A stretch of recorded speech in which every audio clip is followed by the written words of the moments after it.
stage with Sonia. When it comes to Samsung Pay, she's got a few tricks up her sleeve. Hi, Sonia, how are you? Hey, Sam, I'm good. How are you doing? Good, thank you. So we're here to talk magic on your mobile. So go on, give our viewers the need-to-knows on Samsung Pay. Right, so the first thing you need to do is set up your Samsung Pay with your bank card, open your app, tap the plus sign to add your card, hold your card within the frame, and boom! See, the card number magically appears. Then you fill in your name, put the last 3 digits of the back of your card, press next, put your address,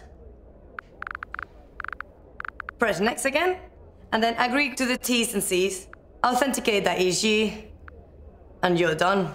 So you can go shopping now? Yeah, you just need to swipe up, authenticate with your eyes, tap on the card reader to pay, and you're done. Wow, just like magic. 2 minutes till stage time, Sonia. Did you just give me 1 second? Well, if you are like me and you got lots of loyalty cards... Yeah, loads. I'm always losing them, though. I know, like, it's ridiculous, but with Samsung Pay, you can add loyalty cards in much the same way as you add bank cards and keep them in one place. Wow, that's so cool. Right? Amazing. Thanks so much, Sonia. And break a leg out there, but just try not to break the phone.